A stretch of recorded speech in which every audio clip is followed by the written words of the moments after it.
Opposed? Motion carries. Item 2, consider approval of minutes for the regular meeting of June 19th, 2024. Is there a motion? Move. Second. All those in favor say aye. Aye. Anyone opposed? Motion carries. Item 3, agenda changes. Ms. Bennett? There are none. Public requests.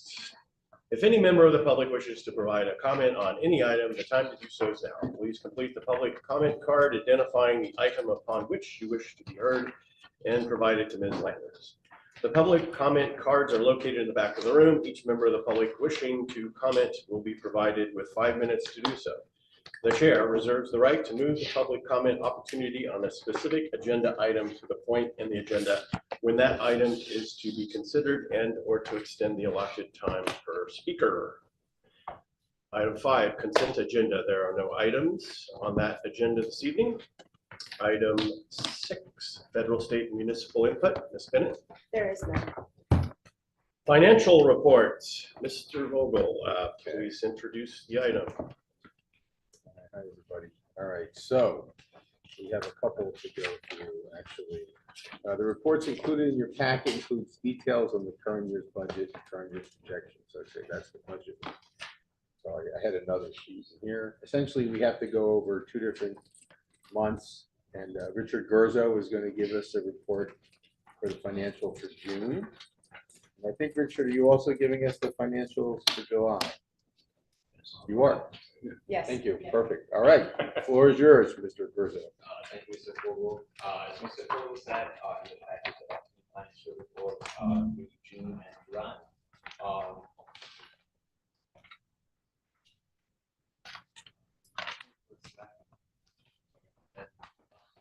For the June report, as you can see, the total operating revenues year to date are about $5.4 million, which is about 8.5% of our budget. The total operating expenses year to date are approximately $3.7 million, which is down 19.8% budget year to date. And the net income before depreciation is approximately $1.7 million. And on behalf of Airport Management and the Secretary Treasurer, we respectfully present the June financial report. Thank you. Motion to approve. Second. Second. All those in favor say aye. Aye. Motion carries. Okay, item B, presentation of the July 2024 financial report. Mr. Chair, as for July, as you can see, total operating revenues year to date are about $5.9 million, which is 7.9% of our budget. Total operating expenses year to date are about $4.1 million, which is down 20.1% the budget year to date. For net income before depreciation is approximately $1.8 million. And on behalf of Airport Management and the Secretary Treasurer, we respectfully present the July financial report. Thank you, Richard. A motion to approve. So moved. Second. Second. All those in favor say aye. Aye. Motion carries. Thank you. Item 8, tenant reports and requests. There are no tenant reports or requests on the agenda this evening. Moving on, Executive Director and Staff reports. Item A, Operation and Noise Abatement Report for June 2024. Hannah. Thank you, Mr. Chair. So for you, it is the Operations and Noise Abatement Report for the month of June in 2024. During the month of June, there were 5,906 operations, which is a 2% decrease from the operations of June last year. Day deliveries were down 7% compared to June of last year, and now gas deliveries were down 81% compared to June of last year. We reported households that filed noise concerns during June, most of which were from our online web portal. During the month of June, Customs had 128 clearance, which is a slight increase from the 119 total clearance from June of 2023. And there was one vessel that cleared as well in June. These 128 aircraft arrived from 16 different countries. And there were 31 after hours clearing during the month, 19 of which occurred on days when the facility is normally closed. And this concludes the operations report for month of June of the capital. Anything for Hannah? All right, let's move on to the next month, please. Right before you is the operations joint report for July 2024. In July, there were 6,350 operations, which is an 8% increase from operations in July of last year. Jet A deliveries were down 9% compared to July of 2023, and F-gas deliveries were down 49% compared to last July. There were 5 different households that filed noise concerns in July, most of which were coming in from the online web portal. During the month of July, Customs had 108 aircraft clearings, which is a slight increase from the 102 total clearings from July 2023. There's also one vessel clearing during that month as well. These 108 aircraft arrived from 18 different countries, and there were 32 after-hours clearings during this month, 23 of which occurred on days when the facilities were closed. And that concludes the operations report for July 2023. Any questions? Item C, quarterly safety management systems program update. Hannah, keep going, please. Right, so for Q2 2024 SMS program update, during this past quarter, operations staff conducted 151 facility inspections and 237 airfield inspections. There are 14 work orders issued, 13 of which have been completed. Of these 14 work orders, 11 were conducted in the airfield, and 3 were conducted in one of our facilities. In the last quarter, we had 1 disabled aircraft, 1 theft of property, and 1 reported bird strike. During the last, I got lost. During April of 2024, I attended Advanced Airport Safety and Operations Specialist School in Buffalo. And we also had our tortoises at the new observation area that we're located. This is one picture. You can see it's their little baby tortoise that they found. It was the smallest one. That one was actually about 3 years old. That's what the biologist told us. So I think they found 4 or 5 ships. There were 4. Tortoises. And did they have to dig that deep there to find them? Is that how? Is that Oh, what yeah. they did? Yeah. They can go Oh, down really? really deep. Wow. I've been on projects before where I leave and the backhoe's there digging, I come back after lunch and you can't see the backhoe because it's below the ground level. That's how deep they can go. Wow. 30 to 50 feet away from the initial hole. Really? Yeah. Wow. A real pain sometimes. And they've been basically relocated over to the FAU side of the project. So they will have the opportunity to come back later. So they haven't been relocated off-site. Yeah, they're still on the grounds, just away from the project site. So typically they do come back. We hope that they come back because we joke that they have little homing devices because they always come back to their nests. So we are looking forward to having them back to the project site. All right, so moving on to May. In May, FDOT conducted their annual inspection, and we're excited to say that they found no discrepancies. And then they conducted their annual inspection of our AWAS system. Moving on to June. The runway 5 designator and center lines were repainted. That was that was going on during our airfield closures. And we also hosted Heat Safety Day with our tenants to celebrate Safety Month. So we drove around and distributed water bottles, cooling towels, all sorts of fun stuff to our tenants who are working hard out there on one of the hottest days of the year. So we got a few exciting things coming up. We have our pilots meeting coming up in September, which will be a lot of fun. We have a member of the Coast Guard Air Station coming up to give talk with some of our tenants. We're also in the final stages of planning Safety Week 2024, and our semi-annual newsletter is set to publish at the end of August. And that concludes our quarterly report for SMS. I'd be happy to answer any questions. Mel.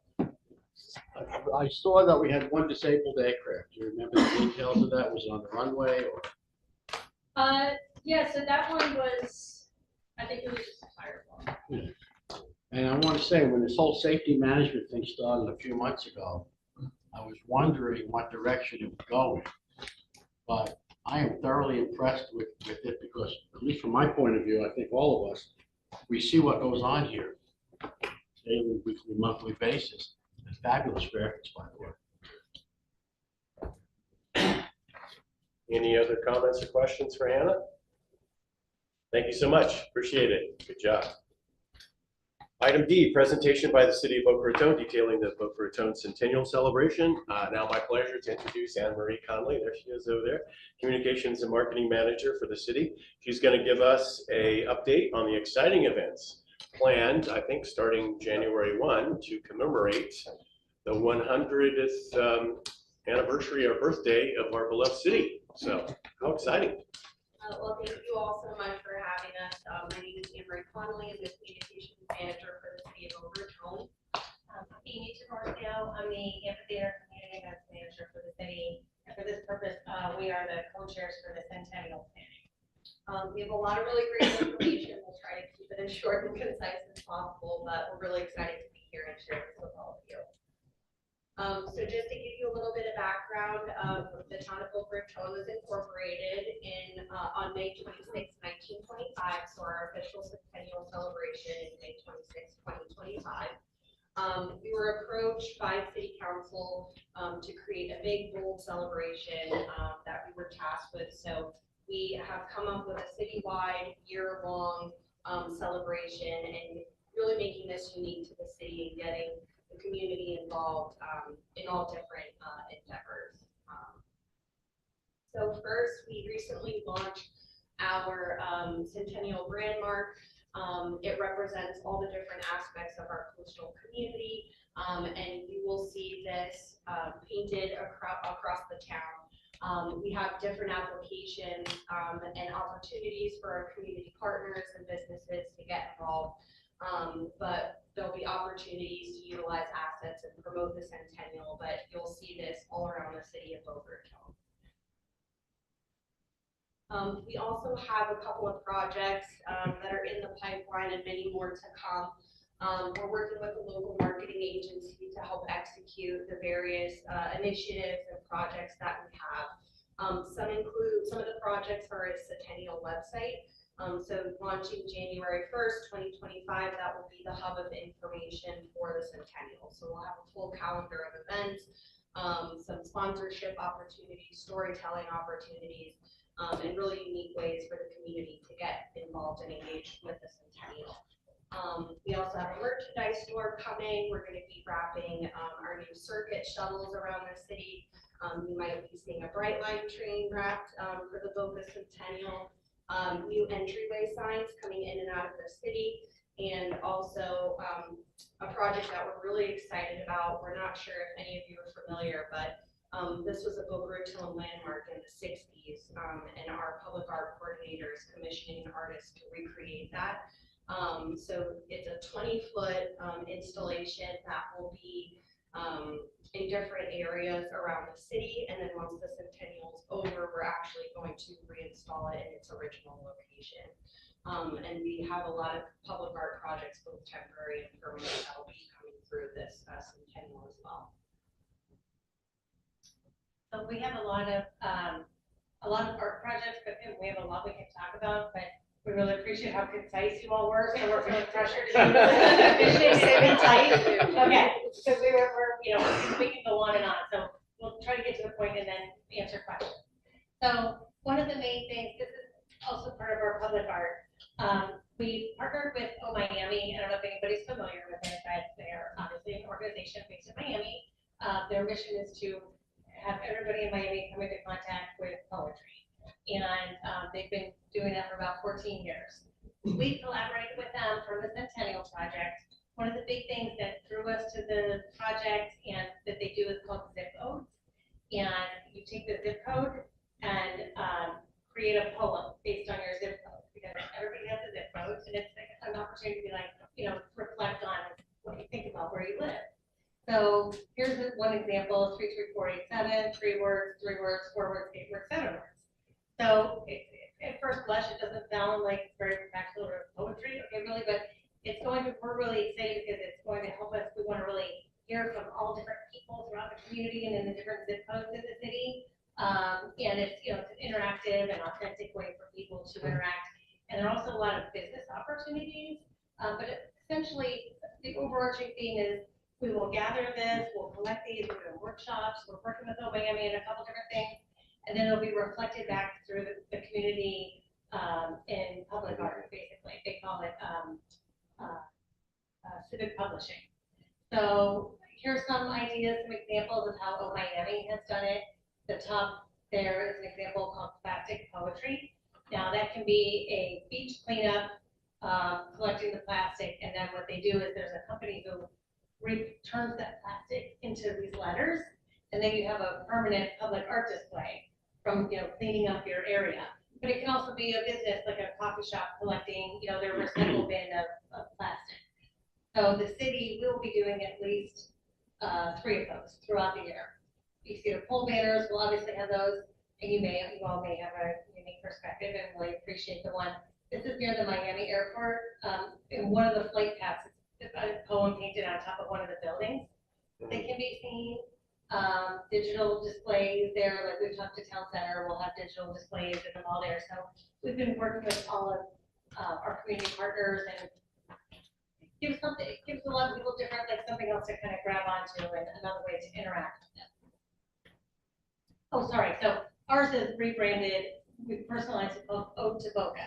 So we actually have an active website, odetoboca.com, and you can go there and do that. But we've also successfully, we met with Palm Beach County School District, with the area with the Southern District, and they have approved they're going to have this, odetoboca.com will be in all of the Boca schools this year. So we're really good at that. And obviously then we're reaching out to the private schools as well. Events, we'll just give you like a basic kind of like bookends of what we'll be celebrating throughout the year. There'll be a lot of different things going on, but the kind of the main bookends of it. Boca Fest is a new event that we're doing. It's a downtown festival. It is January 25th, and it'll be kind of the kickoff for the year. We're working on a Centennial Cup golf tournament. That'll be at the Boca Raton Golf and Racket Club on Congress Avenue. The tentative date is February 22nd, but we're working on that. That's the city event. Centennial Cup. So the Memorial Day weekend is actually when the Centennial weekend is. So we have 2 big things that weekend, Saturday and Sunday. Saturday is the Centennial concert. That'll be at the Meister Park Amphitheater.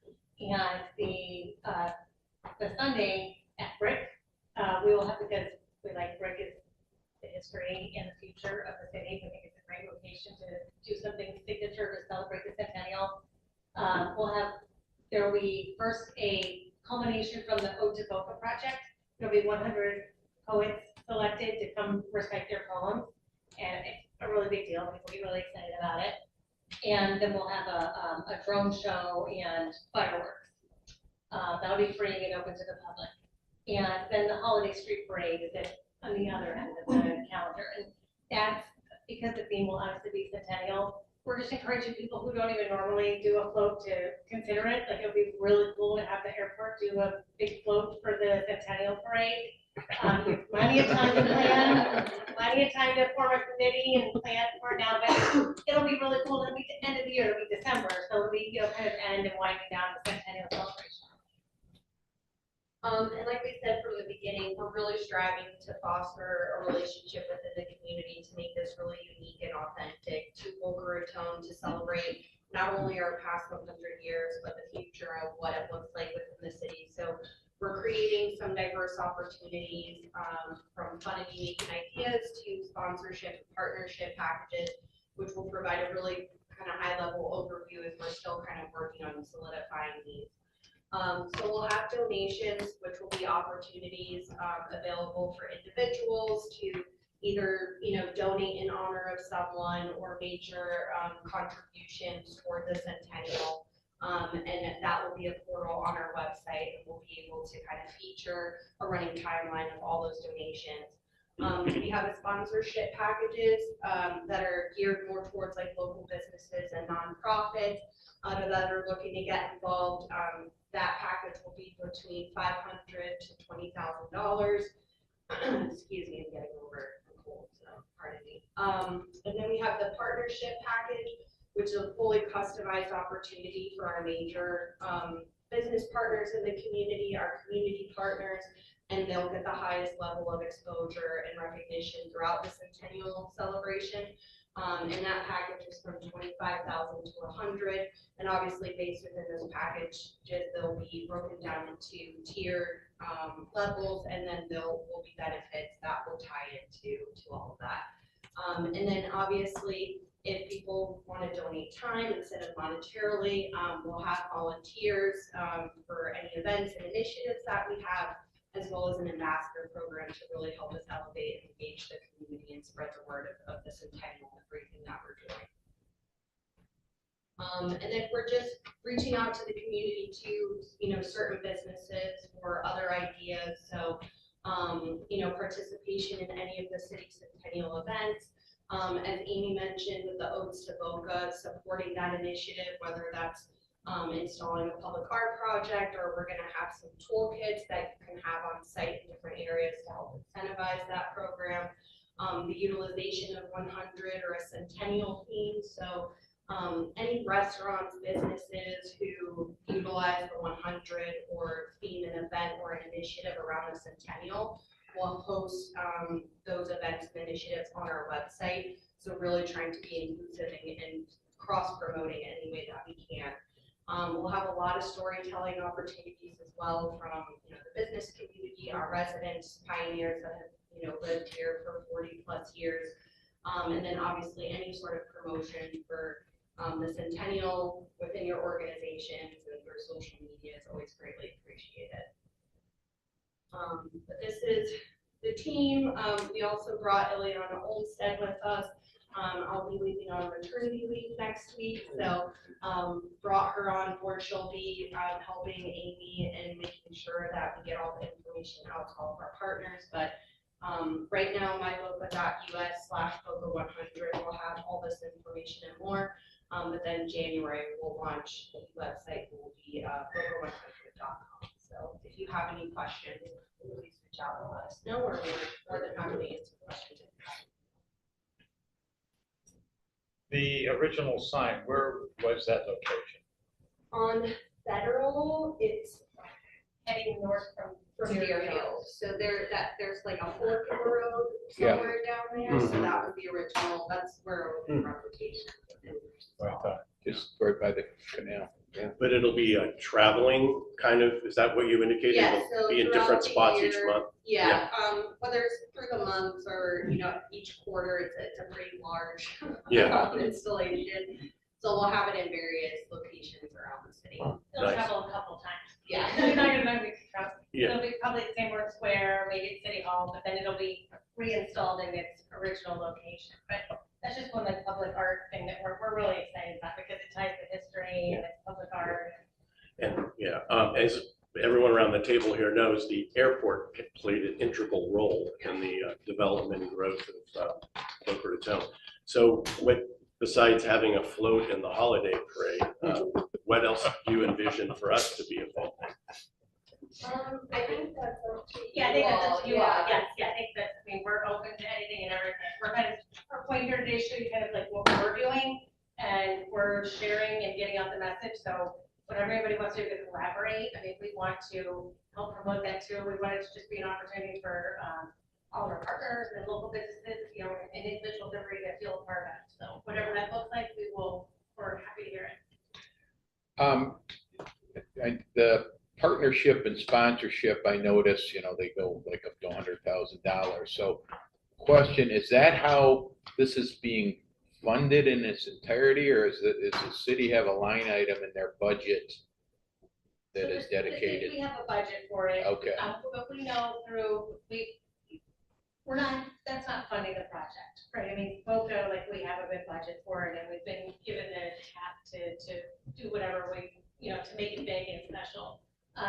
This will just help offset some of those costs. We know that there are a lot of partners who people have reached out and want to do something or another. So we're just kind of providing a means for that to happen. And then there will be obviously sponsorship benefits, partnership benefits. So whatever that, and we'll have that all finalized within the next month. And there's also in-kind, trade-offs in kind that, whatever monetary value you put on it, we'll make sure that it falls within that specific bracket. But again, they're going to be very unique and customized to the community partner or the, organization that we're doing. We're not here to sell. Yeah.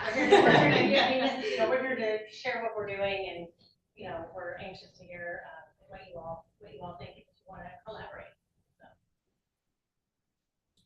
Very nice. Any other questions for Anne Marie and Amy?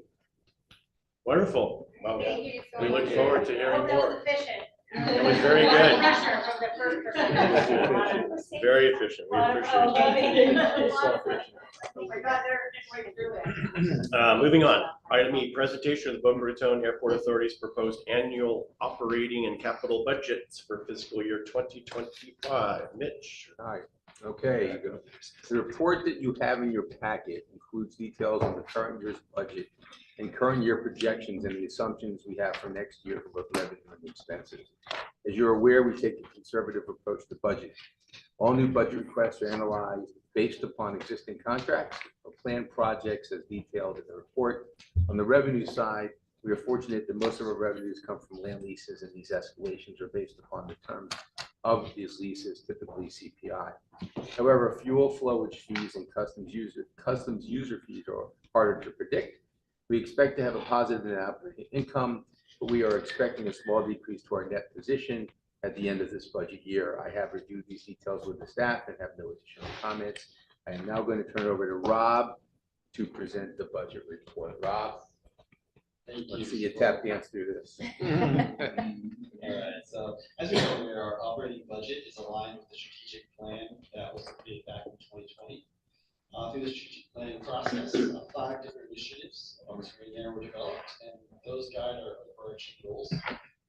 So you can see them up there. They include planning for financial resiliency, dynamic uncertain future, preserve and improve infrastructure assets and operational integrity, develop land use policies and practices that enhance the value of the airport's business and community stakeholders, promote the airport's values, the community, the contribution to the regional economy, and shape the organizational structure to continue responsive and dynamic operating environment.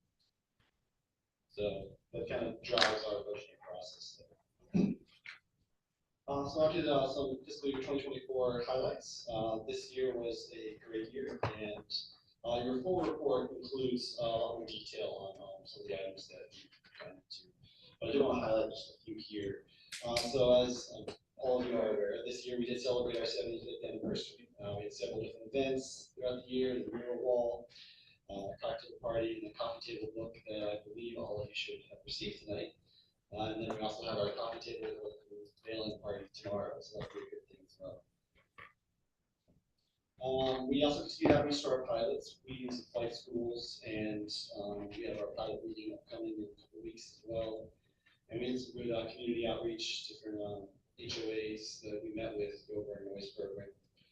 We revitalized the internship program as well, and we've been utilizing a grant from the Florida Airports Council to help offset the costs of that. We've initiated a sustainability management plan project. We had a workshop with the authority board last month, and then we had a meeting today with some of the stakeholders. And so project-wise, we've also received approximately $5.6 million in grant funding. Those are for projects both this year and some future ones as well. We completed the stormwater project and access road widening design. Construction should be kicking off in the next couple months. And we've also completed upgrade to the airport lighting and signage, converting all of that to LEDs, and as well as our airport marketing plan.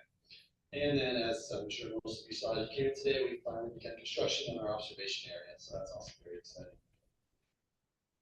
Moving on to air traffic, this is a historical analysis of the last 6.5 years of air traffic. You can see it's remained relatively constant since 2021. You can see where we are as of June 2024. So these are calendar year numbers. The number in for 2024 is slightly higher than what we've seen through the first 6 months of 21, 22, and 23. And overall, the air traffic is expected to remain relatively consistent with what we've seen these last few years. Fuel, gallons of fuel sold has slightly declined year over year, dating back to 2021 after the large rebound from 2020. Totals for 2024 through June are slightly lower than the first 6 months of the last 3 years as well. If you compare relative numbers, try to get them on the same page there.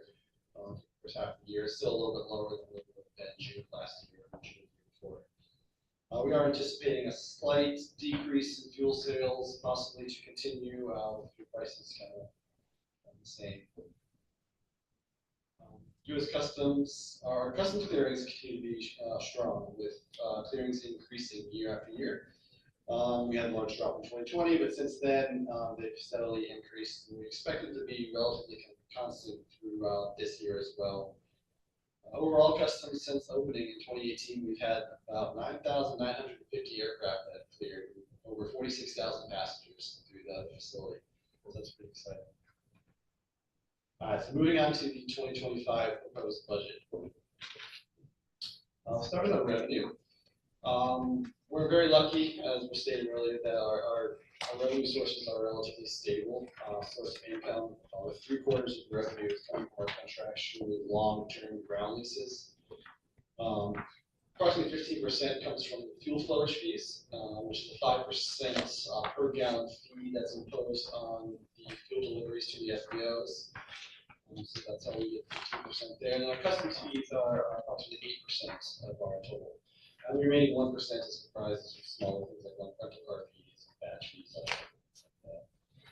So overall, total operating revenue is budgeted at approximately $7.4 million. And that's an increase of about 5.8% from currently projected.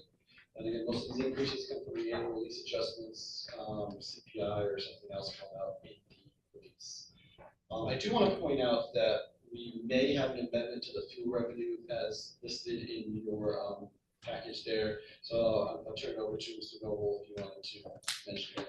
Yeah, so I just questioned the fuel flow fee budget for 2025 at 1.124. It's below the projected run rate for the current year, and so we did Rob did a little further digging, and we looked at some 5-year averages, and I think after looking at that, doing some analysis of what we're actually being paid per gallon as well, which is something, even though the 5% is constant, what ends up in our pocket per gallon can change. So we essentially, I think between Clara and Rob and I, agreed that maybe bumping that by like $125,000 to like I think we said 1.25 million dollars. Just it feels a little bit more normal. It puts it above the projected for 2024. I also want to touch up on here the non-operating revenue. Some interest income and some of our operating grants. That's budgeted at approximately $1.5 million. Expenses. We do have some increases in expenses for this year. So I'm going to touch on a few of these. Feel free to stop me if you have any questions, or if I skip one of the ones you want to mention, just let me know. I'll talk on that. First, professional services. This one includes legal expenses. So we had budgeted in fiscal year 24 for the entire cost of the litigation services. Just with the timing, unsure exactly when things will fall. We've deferred the remaining amounts of that into the next year. So now we know pretty much what we would be spending through the end of the year, and then the remainder is in the budget for fiscal year 25. So those numbers, they're kind of just deferred from 2024. It's not a new expense that's occurring. Office expenses, that's up due to a couple smaller projects. We have a document digitization project and an admin building parking lot resealing. So we're going to add those in. That's what's driving up the office expenses, kind of one-time fees there. The air traffic control tower facility, that's up due to a painting of the tower. So they're painting the exterior of the tower. And we're also upgrading the lighting inside the tower to LEDs. It's fairly old, outdated lighting, so we're going to update like the rooms and some of the other things like that to LED lighting. So that's what's putting the cost a little bit higher. And then projects similar to the legal expenses. We budgeted the full amount for the operating projects, and due to some of the timing of these, there could be the noise exposure map update, sustainability plan. They began later in the year, so we've projected out what we think will be spent through the end of the year, and then budgeting the remaining for those projects in fiscal year 25. So overall, total operating expenses are budgeted to be approximately $6.4 million, and that's an increase of 4% in current year budget and 24.2% to current year. This budget also includes the $140,000 in capital outlay. So the capital outlay includes a new conference room table for a year, a new accounting server that we'll be utilizing, a new electric vehicle for the operations team to use, and then an electric vehicle charging infrastructure so that we can charge the new electric vehicle. And on to our capital improvement projects. It's a little bit lighter of a year for us. So most of our projects are all going to be design only or preliminary engineering. So these will include the siting analysis and the rotating the airport beacon and electrical bulb relocation. We also have the design of our AWAS, which is the weather system that the air traffic control tower uses. And we have the design of a taxiway geometry enhancement rehab project. Taxiways, listed up there. The total budget cost is $500,000, with the airport authority share being $75,000 of that. $275,000 is DOT, and the FAA takes on $150,000 of that cost. Okay, so in summary, when you look at the budget revenues minus expenses, we have the operating income before depreciation of approximately $1.1 million. Again, at least slightly adjusted with the new fuel revenue. And then we have depreciation, non-operating revenue, capital outlay, and the contributions from the state federal grants. Our total change in that position will be a decrease of $225,879. So with that, Airport Management and the Secretary Treasurer recommend resolution 082724 as amended with the increase in the fuel revenue, authorizing fiscal year 2025 operating and capital budgets. Thank you, Rob. Is there a motion to approve the FY 2025 operating and capital budget? So moved. Second. All those in favor say aye. Aye. Adrienne? Yep. Time for questions. Customs facility, we haven't talked about that probably since last year at this time, but looking at the budget, I'm looking at the customs revenue projected this year, 623,000, and the expenses on customs was 665,000. So it's pretty close, but I had thought when we originally, agreed to the customs facility, at some point we'd be at a break even. Are we moving in that direction? What's our feeling about revenue expenses on the customs facility? Yeah, we are a little bit more than a break even at this point. I have to do the numbers to get the exact amounts on the top of my head. Okay. But the revenues do offset the expenses. So they move by time of year as well? Yeah. Based on how many people come? It's seasonal. Okay, good. Any other questions? All those in favor say aye. Aye. Opposed? Motion carries. Thank you, Rob. Next item, authority board member requests and reports. As you all know, it's customary that each board member is assigned as a liaison to various new projects on ongoing airport programs every year. These assignments are based on areas of expertise and interest expressed by each of you. This year's assignments are in the agenda packet. I hope that they are to everyone's satisfaction.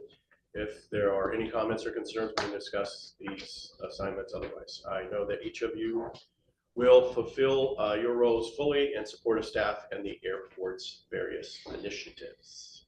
So thank you in advance for that. Public comment, Ms. Landers? None. Other business to come before the board. I just, the budget presentation prompted a thought. I thought we had talked about and approved, this is a while back, a project to enhance this facility some, including moving some walls and making this room more. What happened to that? It's under permitting. Went through the city. Okay. And that we had, contract was awarded earlier this year. They are going through the permitting process with the city of Boca Raton, and we should be a few weeks away from, So it's been designed. yes, Yeah, permitting. awarded and under permitting and imminent. The contractor requested a small extension to the administrative period due to permitting, they're not passed with the city. So we measured that, but actual construction, we hope to begin sometime, I believe, next month. And just FYI, because obviously there will be disruption to this room, we did include in our budget for one meeting. I think that should be all we would need to take place off-site. You know, recall that there was a period when we did that because we didn't have this facility or the city hall facility available. So there is a very strong likelihood that we will have to have one meeting in the fall while the construction is going on off-site, possibly at one of the local hotels like we did the last time. But that should be all we would need for one meeting. What's the timing of roughly of getting that project done? Because I mean, we're doing some like demolition work, right? And Correct, yes, that wall is actually disappearing, it could be a movable partition. okay, So they might not actually need to be off-site for a meeting, we just might have a full wall. But if we need to, if it's too disruptive, we'll. Part of the hole in the wall gang. exactly. Sure. Other office arranged in different office realignments and things of that nature as well. So Okay. I believe the actual construction period should be finished around 90 to 100 days. Okay. Once it's actually begun. This room hopefully doesn't take much more than 30. One of the delays, not delays, the lengthy wait periods is for the partition installation. The manufacturer now won't rely on third-party people measuring. They have to have the frame for it installed, and then the manufacturer comes and does their efficient measure and then makes the product. So Got it. there's going to be a hole for probably about 30 days, even with the rest of the office coming up. Cheryl? Just a little more detail, if you will, Sarah or whomever. So what is happening to this room? It will be bigger, it will be more fungible? What? Yes, so more flexible for us because see, we have people standing, Right, standing room only here sometimes. So in essence, everything will turn around. So we will have a new screen and new projection happening that way. And that will allow for this wall when we need to expand into the kitchen area, the break room area. That wall that Travis mentioned will be able to be opened and we'll be able to have classroom style seating that goes out into the break room. There will be another wall in the break room that will sort of the kitchen. cover the cabinets and the sink area so it doesn't quite look like a kitchen.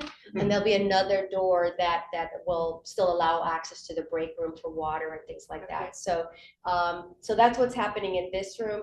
Then there will also be the what's now the resource room where we have all of the engineering plans and excess files, and actually Hannah and Richard's cubicles are in there. We are going to actually put 3 offices there to accommodate staff and then move the resource function over to this side so that the entire team will be over here in kind of one cohesive space and reallocate some of the storage units to this side of the building. But this will still be a solid wall. It won't be glass or anything. No, we had talked about doing that, but it didn't really add a lot of more flexibility. This is not a lot of room in the lobby area to do that anyway. So I've been in conference rooms where you do that, but we didn't gain that much function according to the architect's renderings. So, we're just going to move it this way and have that flexibility of having expansion when we need additional seating for events or meetings to go that way.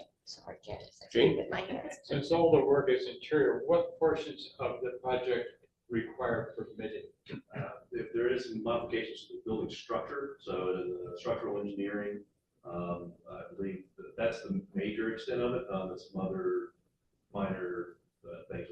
Basically, the structural engineer, I believe there's other, we're touching plumbing, HVAC, electrical. As your permits. Yeah. So any discipline that gets touched that has some type of permitting or inspection involved, the city wants that happen. Sure. And inspection. Yes. Great. Just continuing around the horn, Mel? Thank you. Yeah, I had one thing I just wanted to, I guess my annual thing, but the 2024 business objectives that we have that related to the budget and our 2025. We don't need to talk about them here because we've all seen them all, but again, the interest of the public, maybe it'd be worth next year to have them as a separate item or line item, because it is important for our review of the executive director, our annual review come January. We kind of look at them then, I think, but I just think that would be a little more open to the public to see that, and including our 2025 or future objectives. So Excellent point. The budget is published on our website to that point. So all that's in. But we had talked, a few of us in our one-on-ones about, this project has by nature been very staff-driven over the years. And so what we have talked about is individually is perhaps sometime in the spring before we start plugging in numbers to our budget, which as you know is a zero-based budget, having an opportunity to get some input from the board where we would present what we're looking at and make sure that the business objectives for the 26th year incorporate board input and to ensure that we're meeting your goals and objectives as well as an organization. Well, I know the treasurer and the chair, just from our own past experience, also look at that, but I think just again in terms of. Well, they kind of get lost when you do them with the budget, the Yeah. objectives. Yeah. Yeah. Because everybody's focused on the Yeah, budget. so. Exactly what I'm saying. And you may recall as well, Jim, during session last year, a bill was passed that imposed some additional requirements upon special districts. One of them is a reporting and goal tracking requirement.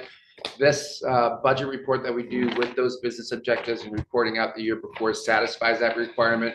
So it's nothing additional to us since we've been doing it at least since Ms. Bennett's been here. So that satisfies our statutory requirements. Very good. Thank you. Gene, did you have anything? No, sir. Cheryl, would you like to comment on that beautiful book in front of you? Yes, and my comment would be great kudos to staff who primarily drove this, certainly in partnership with our agency, who's done, I think, a stellar job. But we had meetings, you know, to determine what the content's going to be, to make sure that it didn't overlap, to ultimately end up with a really aesthetically pleasing piece, but also that it would have a long shelf life and great value. And as I said at the onset, probably won't see another book for another 25 years. Would you be okay with me? And just when you think, wow, what a milestone, 75 years. Here you've got the city with 100 years. It's like, oh, geez. But we really did, I think, a wonderful job, not only on the book, but on the entire community activities that we had. It was a full year long, and I don't know if you're going to be reporting on it tomorrow or at some point, maybe when the official close of all of these activities are. But just as the city went through and said, oh, we're starting here, this is kind of wrapping up everything. In the best of all possible worlds, we could have had it a little bit earlier, but sometimes perfection just takes a little time. There you go. Well, congratulations to you and the team for a magnificent job. I can't wait to dive into it And tonight. the online version is really interesting. That'll be posted Yes, tomorrow. we'll be showing it tomorrow. Yeah. Oh my gosh. Yeah, And we'll it have, has some embedded videos, so. it's enhanced, yes. Enhanced. Good. Enhanced version. Well, So that'll be- there are QR codes that you'll see in the book, and then on the online version, the flip book, there are embedded videos that pop up as you flip. Oh, very cool. Some that are new, some that are historic, sort of legacy videos that we've done in the past. The one on the veterans event, the Collins Yeah. Foundation is Yeah, a great one. It's always such a good one. So yeah, we're very proud of it. Thanks to Garth and thank to you, Ms. Butt. There's a lot of your vision in this, so we certainly appreciate all your leadership there. And we're expecting about 50 or so folks tomorrow night, something like I that. believe we have over 50 RSVP'd, right? Almost, I think we're close to 60. Oh, great. Ed's signature? 5:30 of signature. Yeah. Very good. And thanks again to Robert and his team at Signature for their Yes, gracious thank you. hospitality. Thank you, Very Robert. nice. Thank you, Rob. As always, thank you. Mitch, anything? As usual. Good. Nope, I just want to say, welcome back, Mr. Pratt. Mr. Pratt, he's back. Well, the next meeting is scheduled for September 18th at 5 p.m. in this conference room in this building. And do I have a motion to adjourn? Meeting adjourned. SHP,